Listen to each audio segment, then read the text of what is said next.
బంగారు పండ్లు అనే అనుదిన వర్తమాన కార్యక్రమం చూస్తున్న మీ అందరికీ కూడా ప్రభువైన యేసుక్రీస్తు వారి శ్రేష్టమైన నామంలో వందనాలు తెలియజేసుకుంటూ ఉన్నాను. ఈరోజు మన ధ్యానాంశం 1వ రాజుల గ్రంథము 1వ అధ్యాయం 5వ వచనంలో అక్కడ హగ్గీతు కుమారుడైనటువంటి అదోనియా అనేటువంటి వ్యక్తిని మనం చూస్తాం. ఆయన ఏం చేస్తాడంటే, దావీదు వృద్ధుడై ఉన్నప్పుడు ఆయన ఇంకా రాజ్యం ఏలుతూనే ఉన్నాడు, వృద్ధుడుగా ఉన్నాడు, ఆయన మంచం పట్టి ఉన్నాడు, ఎందుకంటే వృద్ధాప్యం వలన. ఆ సందర్భంలో ఈ అదోనియా అనేటువంటి వ్యక్తి కొంతమంది మనుష్యులను ఏర్పాటు చేసుకొని, గుర్రములను రౌతులను ఏర్పాటు చేసుకొని, అతని ఎదురు 50 మంది నడిచి వెళితే కనుక జేజేలు కొట్టే వాళ్ళని ఏర్పాటు చేసుకొని, వాళ్ళందరినీ కూడా ఏర్పరచుకొని ఏం చేస్తున్నాడంటే, తనని తానే ఆ రోజు రాజుగా ప్రకటించుకోవడానికి ఏర్పాటు చేసుకున్నటువంటి రోజును మనం అక్కడ చూస్తాం.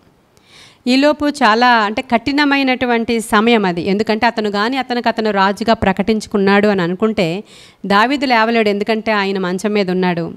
ఈయన రాజుగా ప్రకటించుకున్న వెంటనే చేసేది ఏంటంటే, సొలొమోనుని తన తల్లిని కూడా చంపించేస్తాడు. అలాంటి పరిస్థితి అది. ఆ పరిస్థితుల్లో ఇతను ఒక ప్రక్క నుంచి అదోనియా ఇటువంటి పనులు చేస్తూ ఉన్నాడు. తరువాత నాతాను అనేటువంటి ప్రవక్త బెత్షెబా దగ్గరికి వచ్చి ఆయన ఏం చెప్తున్నాడంటే, అమ్మ ఇదిగో పరిస్థితి అంతా ఇలా ఉంది, అతను గాను రాజు అయ్యాడు అని అంటే చాలా భయంకరమైనటువంటి పరిస్థితులు ఇక్కడ ఏర్పాటు అవుతాయి. కానీ దేవుని యొక్క వాగ్దానం వేరే విధంగా ఉంది. ఆ వాగ్దానాన్ని రాజు దగ్గరికి వెళ్ళి జ్ఞాపకం చెయ్యి అనేటువంటి మాట చెప్తూ ఉన్నాడు. అంటే దావీదు తరువాత ఎవరు రాజు అవ్వాలి అనేటువంటి దేవుని యొక్క వాగ్దానం ముందుగానే ఉంది. దావీదుకి చాలామంది భార్యలు ఉన్నారు, చాలామంది కుమారులు ఉన్నారు. వాళ్ళల్లో ఎవరు దావీదు తర్వాత రాజుగా అవ్వాలి అనే విషయం దేవుడు దావీదుకి ముందుగానే చెప్పేశారు. దినవృత్తాంతాల గ్రంథంలో చూడండి, దేవుడు ఎవరిని రాజుగా ఏర్పాటు చేయమని దావీదుతో మాట్లాడారో అక్కడ రాయబడి ఉంటుంది. 1వ దినవృత్తాంతాల గ్రంథము 22వ అధ్యాయము 9-10 వచనాలు చూస్తే, నీకు పుట్టబోవు ఒక కుమారుడు సమాధానకర్తగా ఉండును, చుట్టూ ఉండు అతని శత్రువులందరినీ నేను తోలివేసి అతనికి సమాధానము కలుగజేతును, అందువలన అతనికి సొలొమోను అను పేరు పెట్టుదువు, అతని దినములలో ఇజ్రాయేలీలకు సమాధానమును విశ్రాంతియు దయచేయుదును, అతడు నా నామమున ఒక మందిరము కట్టించును, అతడు నాకు కుమారుడై ఉండును, నేను అతనికి తండ్రినై ఉందును, ఇజ్రాయేలీల మీద అతని రాజ్య సింహాసనము నిత్యము స్థిరపరచుదును. హల్లెలూయా. ఇది దేవుని యొక్క వాగ్దానం. ప్రియమైన దేవుని బిడ్డలారా, దినవృత్తాంతాల గ్రంథంలో ఇది మనం చూస్తాం. ఈ వాగ్దానం ఉంది, సొలొమోను అనే పేరు పెడతావు, నీకు ఒక కుమారుడు పుడతాడు, అతను సమాధానంగా ఏలుతాడు, ఆ రాజ్యము ఆ సింహాసనము నిత్యం అతని పక్షముగా నేను స్థిరపరుస్తానని దేవుడు వాగ్దానం చేసిన తర్వాత, ఇప్పుడు ఇక్కడ ఉన్నటువంటి పరిస్థితులు చూడండి. పిల్లలు ఎదిగిపోయారు, పెద్దవాళ్ళు అయిపోయారు, రకరకాల పరిస్థితులు చోటు చేసుకున్నాయి. దావీదు ఇంకా ఇతనిని రాజుగా ప్రకటించలేదు, ఆయన మంచం మీద ఉన్నాడు. ఈ లోపల ఇక్కడ అదోనియా అనేవాడు గర్వించి అతనే రాజుగా చేసుకుంటున్నాడు. ఇప్పుడు ఏం చేయాలి? పరిస్థితులు అస్తవ్యస్తంగా ఉన్నప్పుడు ఏం చేయాలి? దేవుడు నీకు నాకు వాగ్దానాలు ఇచ్చాడు. ఆ వాగ్దానం నెరవేర్పు జరగకుండా వేరొకళ్ళు వచ్చి వేరేగా అవన్నీ పరిస్థితులు మారిపోతూ ఉన్నప్పుడు మనం ఏం చేయాలి? ఇక్కడ నాతాను అనేటువంటి ప్రవక్త వచ్చి ఆ యొక్క వాగ్దానాన్ని బెత్షెబాకి జ్ఞాపకం చేసుకున్నటువంటి సందర్భం అండి అది. మనం కూడా వాగ్దానాల్ని జ్ఞాపకం చేసుకుని ప్రార్థన చేయాలి. దేవుడు ఒకసారి మాట ఇచ్చాడు కదా, ఇంకా అది జరిగిపోద్దులే, ఎప్పటికైనా జరిగిపోద్దు, మనం ఇలా కూర్చుంటే చాలు అనుకోవడానికి వీల్లేదు. దేవుడు మనకి ఏ వాగ్దానాలు ఇచ్చారో ఆ వాగ్దానాలు జ్ఞాపకం చేసుకుంటూ ఆ వాగ్దానాలు జ్ఞాపకం చేయడానికి రాజు దగ్గరికి వెళ్ళి మనం అడగాలి. మన రాజు మన ప్రభువే కదా. ఇప్పుడు ఈ బెత్షెబా ఏం చేస్తుందంటే, దావీదు గారి దగ్గరికి వెళ్ళి, అయ్యా ఇదిగో ఇలాంటి పరిస్థితి ఏర్పడుతుంది, నీవు వాగ్దానం చేసావు సొలొమోనుని రాజుగా చేస్తానని, వాగ్దానం సంగతి ఏమైంది అని అడగడానికి రాజుగారి దగ్గరికి వెళ్ళింది. ఈవిడ మాట్లాడుతూ ఉండగా నాతాను వెనక నుంచి వచ్చి ఈవిడ చెప్తున్న మాటకి సపోర్ట్ చేస్తాడు, దేవుని వాగ్దానాల్ని జ్ఞాపకం చేస్తాడు, రాజు చేయాల్సిన పనిని జ్ఞాపకం చేస్తాడు. ఈ సందర్భం మనకి ఏం తెలియచేస్తుందంటే, మన విషయంలో కూడా దేవుడు అనేకమైన వాగ్దానాలు కలిగి ఉన్నారు. అనేకమైనటువంటి దేవుని ద్వారా మనకు ఏర్పాటు చేయబడినటువంటి వాగ్దానాలు ఉన్నాయి, దర్శనాలు ఉన్నాయి. దేవుడు కలల ద్వారా కూడా మనతో మాట్లాడతారు. ఇవన్నీ మన ముందున్నాయి. ఇవన్నిటినీ పట్టుకుని దేవుని దగ్గరికి సమీపించే, ప్రభువా ఇదిగో నా పక్షముగా నీవు చెప్పినటువంటి వాగ్దానాలు, దర్శనాలు, వీటిని నెరవేర్చు అనేటువంటి ప్రార్థన మనం చేసుకోవలసిన అవసరత ఉందని ఈ యొక్క లేఖన భాగం మనకు తెలియజేస్తూ ఉంది. కాబట్టి మనం కూడా ప్రతిరోజు ప్రభు దగ్గరికి వచ్చినప్పుడు దేవుని గ్రంథంలో ఉన్నటువంటి వచనాలని ఎత్తిపెట్టి మనం ప్రార్థన చేయాలి.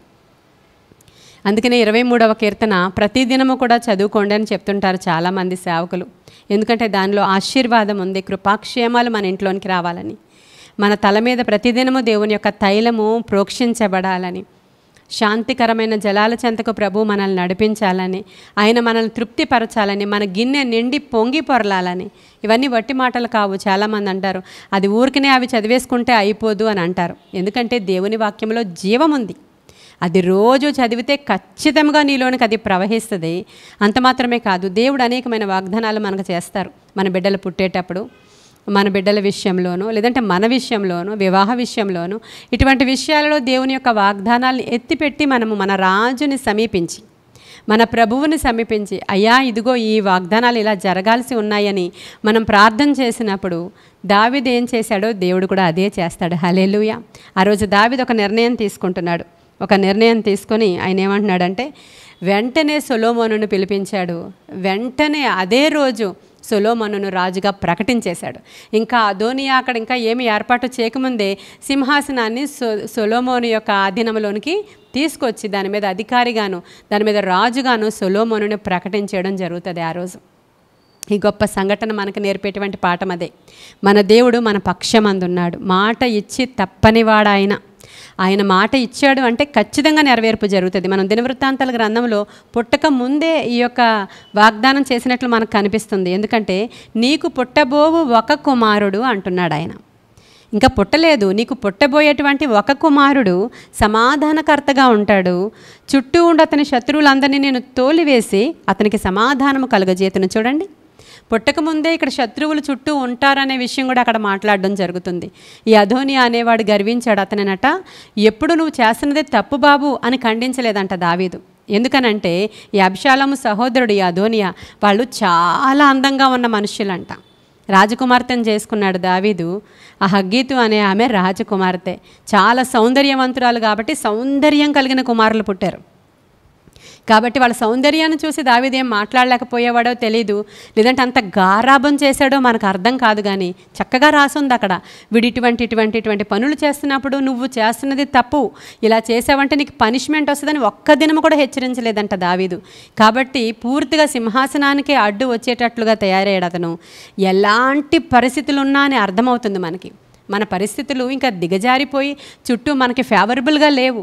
అటువైపు శత్రువు రెచ్చిపోతున్నాడు. అటువైపు శత్రువుని రాజు కూడా తిట్టట్లేదు, ఎవ్వరూ ఏమనడం లేదు, విచ్చలవిడిగా వదిలేశారు. అలాంటి పరిస్థితుల్లో ఇంకా మనకేమవుతుందిలే అని అనుకోవాల్సిన అవసరత లేదు అని పరిశుద్ధాత్మ దేవుడు ఈ లేఖనము ద్వారా మనతో మాట్లాడుతున్నాడండి. పరిస్థితులు ఎలా ఉన్నా కూడా, ఎంత భయంకరంగా ఉన్నా, ఎంత మన వైపు ఎంత నెగిటివ్గా ఉన్నా కూడా దాన్ని పాజిటివ్గా మార్చుకునే శక్తి దేవుని యొక్క వాక్యానికి ఉంది. ప్రియమైన దేవుని బిడ్డలారా, నువ్వు తరచి లేఖనాలను చదువు. అది జీవగ్రంథం. మామూలుగా చాలా పుస్తకాలు ఉంటాయి లోకంలో, ఆ పుస్తకాలలో జీవం లేదు. దేవుని యొక్క మాటల్లో జీవం ఉంది. అది నీలోనికి ప్రవహిస్తుంది. ఒక వాగ్దానాన్ని రిపీటెడ్గా నువ్వు ఎత్తిపెట్టి ప్రార్థన చేస్తున్నప్పుడు ఆ శక్తి నీలోనికి ప్రవహిస్తుంది. నీ పరిస్థితులను కూడా మార్చేస్తుంది. అది నీ చుట్టూ ఉన్న నెగిటివ్ పరిస్థితులు కూడా మారిపోతాయి. నీకు అనుకూలంగా దేవుని యొక్క కార్యాలు జరగడం నువ్వు చూస్తావు. ఇది మనకి ఎక్స్పీరియన్స్తోనే తెలుస్తుంది. మాటలు చెప్పేటప్పుడు బాగానే ఉంటుంది. నీవు ఈ విధంగా చేసి చూడు అనేటువంటి మాట ఈ వర్తమానం ద్వారా బహుశా దేవుడు నీతో మాట్లాడుతున్నాడేమో. కాబట్టి ఈ రోజు నుంచి పరిస్థితులు ఎంత గడ్డుగా ఉన్నా దేవుడు నా పక్షముగా ఉన్నాడు. ఆయన ఏమన్నారంటే, మమ్మల్ని తలగా ఉంచుతాను కానీ తోకగా ఉంచను అన్నారు. మీరు పైవారిగా ఉంటారు కానీ క్రిందవారిగా ఉండరు అని చెప్పారు మన దేవుడు మనల్ని. కాబట్టి ఆ విషయాలు మన పక్షంగా నెరవేర్పు జరగాలంటే మనకి ఇది లేదు కదా, మనకు అది లేదు కదా, వాళ్ళ పక్షంగానే దేవుడు ఉన్నాడు, మనకి ఇది కదా, మనకు అది కదా అని మాట్లాడుకోవాల్సిన అవసరం లేదు. వాగ్దానము నెరవేర్పు చేయడానికి దేవుడు ఎప్పుడూ సిద్ధంగా ఉంటాడు. కానీ మనం ప్రార్థించాలి. ఒక్క విషయాన్నే పట్టుకుని వ్రేలాడి ప్రార్థన చేయడం అనేది బైబిల్ సపోర్ట్ చేస్తుంది. ఎందుకంటే అది దేవుని చిత్తానుసారమైనదైతే, దేవుని చిత్తంలోనిదైతే, దేవుని ఆలోచన చెప్పున నీవు ఆలోచించేటువంటి రిక్వెస్ట్ అయితే ఖచ్చితంగా దాన్ని పట్టుకుని ప్రార్థించమని బైబిల్ చెప్తుంది. విసుగక ప్రార్థించండి, ఎడతెగక ప్రార్థించండి, మీరు అసలు ఎంత మాత్రం కూడా విడిచిపెట్టొద్దు, ప్రార్థన చేస్తూనే ఉండండి అనడానికి అనేకమైన వృత్తాంతాలు దేవుడు చెప్పారు. సాతానుడి పని ఏంటంటే మనం ఒక అంశాన్ని పట్టుకుని, వాగ్దానాన్ని పట్టుకుని రెగ్యులర్గా ప్రార్థన చేయడం సాతానుడికి ఇష్టం లేదంట. కాబట్టి ఇంకెంతకాలం చేస్తావులే, చేసావు, నీకేమన్నా జరిగిందా అని వాడు నిన్ను వెనకాల నుంచి చెప్తున్న కొద్దీ నువ్వేం మాత్రం పట్టించుకోకుండా, అసలు అక్కడ పరిస్థితులు నీకు అనుకూలంగా లేవు, వాడు రాజు అయిపోతున్నాడు, ఇంకా సింహాసనం కూడా అధిష్ఠించేస్తాడు, రౌతులు రథాలు కూడా వచ్చేసాయి, ఎదరు పరిగెడుతున్నారు, ఇక వాడు ప్రకటించుకోవడం ఒకటే. అయినప్పటికీ వాగ్దానాన్ని పట్టుకుని రాజు దగ్గరికి వెళితే అద్భుతం ఎలా జరిగిందో, నీవు పరిస్థితుల వైపు చూడొద్దు, ప్రభు వైపు మాత్రమే చూస్తూ వాగ్దానాన్ని ఎత్తిపెట్టి ప్రార్థన చేయమని ఈ దినాన్న దేవుడు నీతో మాట్లాడుతున్నాడు. కాబట్టి ఈ మాటల ద్వారా మీరు ధైర్యం తెచ్చుకోవాలి, దేవుని వాగ్దానాలను ఎత్తిపెట్టి ప్రార్థించాలి. ఈ అంశంలో దేవుడు నీతో ఏం మాట్లాడాడో దాన్ని హృదయంలోనికి తీసుకొని ప్రార్థన చేసుకుంటే దేవుడు అద్భుతం చేస్తాడు. ఈ కొన్ని మాటలు దేవుడు మన వినికిడిలో దీవించునుగాక. ఆమేన్. ప్రార్థన చేసుకుందాం. మహాపరిశుద్ధుడైన తండ్రి, మహోన్నతుడైన దేవానికి వందనాలు, స్తోత్రాలు ప్రభా. మీరు మాట్లాడితే మేము బ్రతుకుతాం తండ్రి. మీ మాటల్లో జీవం ఉంది, నీ వాక్యంలో జీవం ఉంది.